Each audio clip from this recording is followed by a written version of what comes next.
Constitutional background की अगर बात करें तो आर्टिकल 129 और आर्टिकल 142 ब्रैकेट में 2 और आर्टिकल 215, आर्टिकल 129 ने सुप्रीम कोर्ट को ये पावर दी कि वो पनिश कर सके कंटेम्प्ट के लिए, और आर्टिकल 142 ब्रैकेट में 2 ये सुप्रीम कोर्ट को एनेबल करता है, पावर देता है कि वो इन्वेस्टिगेट करे और फिर on the basis of that investigation वो पनिशमेंट भी दे उस पर्सन को जिसने भी कंटेम्प्ट किया है।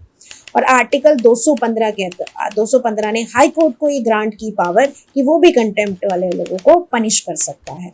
ये तो आपको मैंने बताया कि क्यों ज़रूरी है और क्या इसका कॉन्स्टिट्यूशनल बैकग्राउंड रहा है।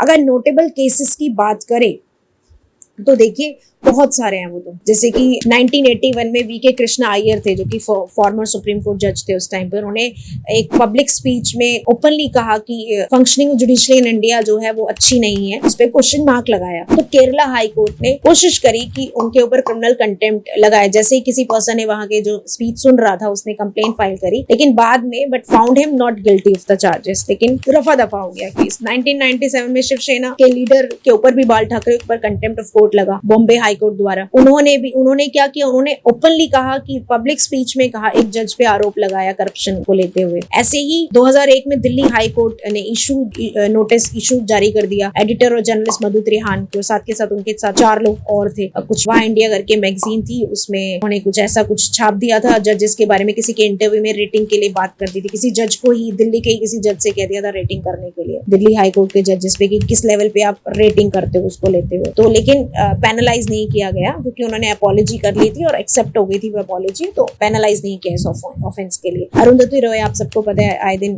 खबरों में रहती हैं वो। 2002 में अरुंधति रॉय को अरेस्ट किया था और चार्ज भी किया था कंटेम्प्ट ऑफ कोर्ट में सुप्रीम कोर्ट ऑफ इंडिया द्वारा, क्योंकि इन्होंने एक आर्टिकल क्रिटिसाइजिंग करते हुए लिख दिया था कि जो उनकी जजमेंट थी नर्मदा डैम को लेते हुए उसके अगेंस्ट उन्होंने गलत लिख दिया था, इसीलिए इनको अरेस्ट कर लिया गया था। इनके ऊपर इम्प्रिजनमेंट हुई 1 डे की और फाइन किया गया 2000 रुपए। और 2016 में रॉय को दोबारा कंटेम्प्ट ऑफ कोर्ट प्रोसीडिंग में दखल अंदाजी करने के लिए इनको फिर दोबारा इनके ऊपर कंटेम्प्ट ऑफ कोर्ट लगा और इन्होंने ये कहा कि जो दिल्ली यूनिवर्सिटी के प्रोफेसर को जो अरेस्ट किया गया है तो उन गलत तरीके से उनको अरेस्ट किया गया, इनका कोई माओइस्ट के साथ कोई लिंक्स नहीं है, इस बात को उन्होंने ओपनली रखा और इस दोबारा इनके ऊपर कंटेम्प्ट ऑफ कोर्ट का एक्ट लगा। ऐसे ही तमाम सारे कंटेम्प्ट ऑफ कोर्ट एक्ट है। राजपाल यादव के ऊपर 2013 में एक बार कंटेम्प्ट ऑफ कोर्ट एक्ट लगा था उनकी वाइफ और उनके ऊपर, और 10 दिन की उन्हें जेल हुई थी। फिर उसके साथ साथ ही आप सबको पता है 2020 में लॉयर और एक्टिविस्ट प्रशांत भूषण के ऊपर भी criminal contempt of court act लग चुका है, जब उन्होंने एक पोस्ट की थी ट्विटर पे फोटोग्राफ्स के शरद बोबडे जो सीजीआई थे उनके ऊपर कि कोविड-19 में उन्होंने बिना फेस मास्क के वो बाइक पे बैठे हुए थे। तो इस तरीके से बड़ा वो हाईलाइट हुआ था और बड़ा कुछ उन्होंने लिखा था।